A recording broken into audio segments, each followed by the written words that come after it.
Welcome to our channel. Today we'll be reading from chapter 14 of the book, The Psychology of Money. And the chapter of 14 says, You will change.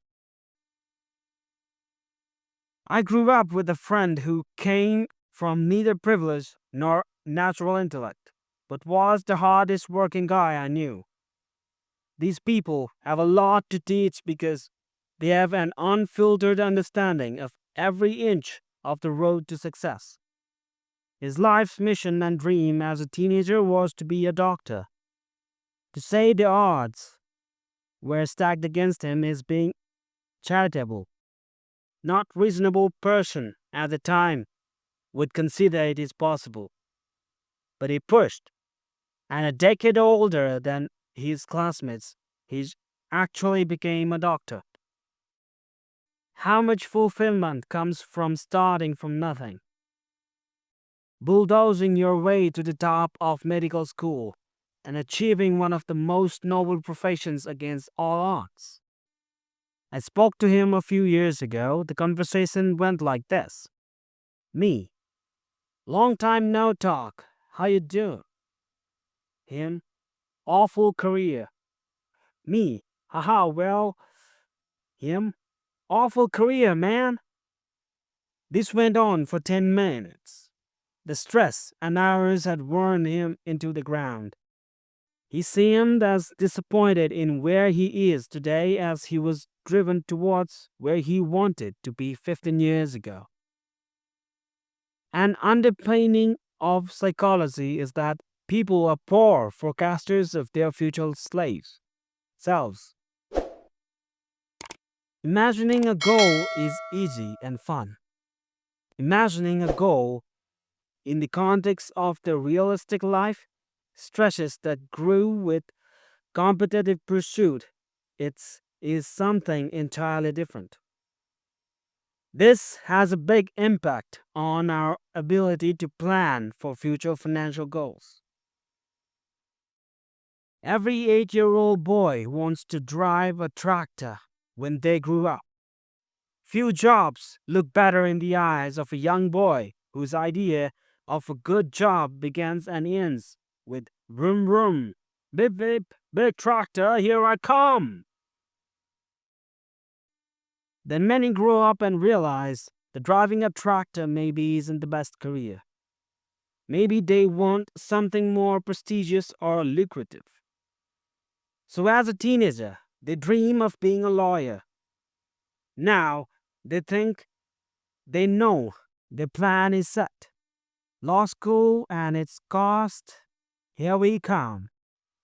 Then, as a lawyer, they face as long working hours that they really see their families. So perhaps they took a lower paying job with flexible hours when they realize that childcare is so expensive that it consumes most of their paychecks and they opt to be a stay-at-home parent. This, they conclude, is finally the right choice. Then, at age 70, they realize that a lifetime of staying home means they're unprepared to afford retirement. Many of us went through life on a similar trajectory. Only 20% of college grades have a job related to their major, according to Federal Reserve. 29% of stay-at-home parents have a college degree. Few likely regret their education, of course. But we should acknowledge that when new parent in their 30s may think about life goals in a way their 18-year-old self making career goals would never imagine. Long-term financial planning is essential, but things change both the worlds around you and your own goals and desires. It is one way to say, we don't know what the future holds. It's another to admit that you, yourself, don't know today what you will even want in the future. And the truth is, few of us do. It's hard to make enduring long-term decisions when your view of what you will want in the future is likely to shift. The end of history illusion is what psychologists call the tendency for people to be keenly aware of how much they have changed in the past, but to underestimate how much their personalities, desires, and goals are likely to change in the future. Harvard psychologist Daniel Gilbert once said, "At every stage of our lives, we make decisions that will profoundly influence the lives of the people we're going to become. And then, when we become those people, we're not always thrilled with the decisions we made."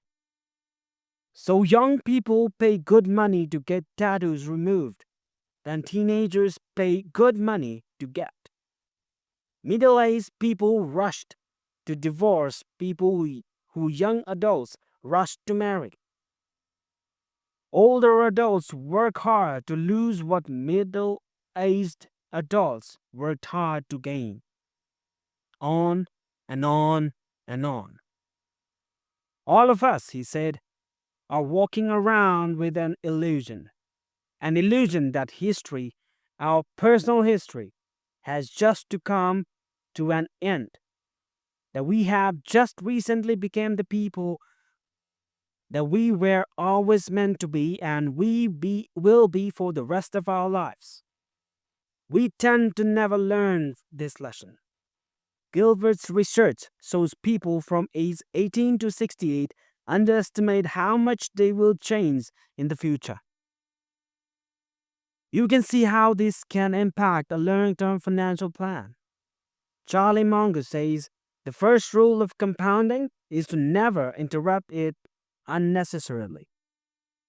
But how do you not interrupt a money plan, careers, investment, spreading, budgets, spending, budgeting, whatever, when what you want out of life changes? It's hard. Part of the reason people like Ronald Reed, the wealthy janitor we met early in the book, and Warren Buffett became so successful is because they kept doing the same thing for decades on end, letting compounding run wild. But many of us evolve so much over a lifetime that we don't want to keep doing the same thing for decades on end, or anything close to it. So rather than 180 something year lifespan, our money has perhaps 4 distant 20 years blocks. I know young people who purposefully live austere lives with little income, and they are perfectly happy with it. Then there are those who work their tails off to pay for a life of luxury, and they are perfectly happy with that. Both have risk. The former risk being unprepared to raise a family or fund retirement. The latter risk regret that you spent your youthful and healthy years in a cubicle. There is no easy solution to this problem. Tell a 5-year-old boy he should be a lawyer instead of a tractor driver, and he will disagree with every cell in his body. But there are two things to keep in mind when making what you think are long-term decisions. We should avoid the extreme end of financial planning, assuming you will be happy with a very low income, or choosing to work endless hours in pursuit of a high one, increasing the odds that you will one day find yourself at a point of regret. The fuel of the end of history illusion is that people adapt too much to most circumstances. So the benefits of an extreme plan, the simplicity of having hardly anything, or the thrill of having almost everything wears off.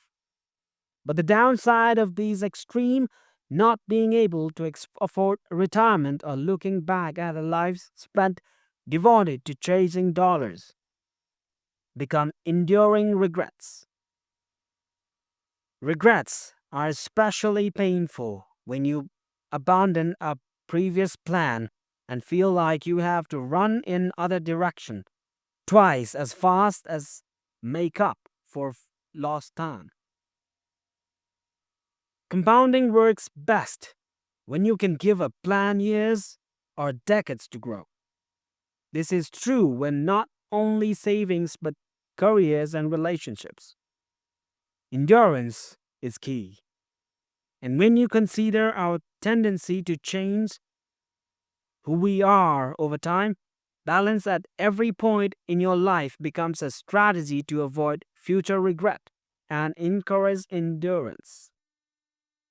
Aiming at every point in your work life to have moderate annual savings, moderate free time, no more than a moderate commute, and at least moderate time with your family increases the odds of being able to stick with the plan and avoid regret than if any one of these things fall to extreme sides of this spectrum. We should also come to accept the reality of changing our minds. Some of the most miserable workers I've met are people who stay loyal to a career only because it's the field they picked when deciding on a college major at age 18. When you accept the end of history illusion, you realize that the odds of picking a job when you are not old enough to drink that you will still enjoy when you're old enough to qualify the Social Security are low. The trick is to accept the reality of change and move on as soon as possible.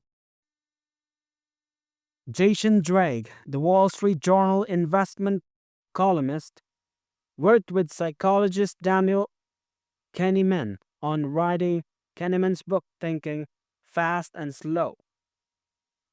Drake once told a story about a personality quirk of Kahneman's that served him well. Nothing amazed me more about Danny than his ability to detonate what he had just done.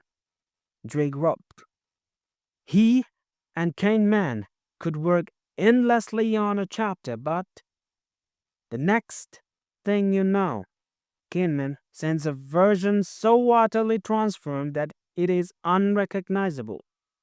It begins differently. It ends differently. It incorporates anecdotes and evidence you never would have thought of. It draws on research that you have never heard of.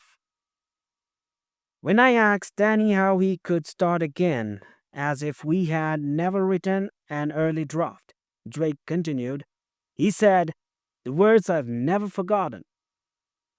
I have no sunk cost. Sunk cost, anchoring decisions to past effort that cannot be refunded, are a devil in a world where people change over time. They make our future selves prisoners to our past.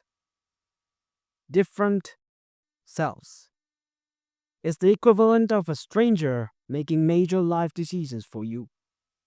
Embracing the idea that financial goals made when you were a different person should be abundantly without mercy versus put on life support and dragged on can be a good strategy to minimize future regret.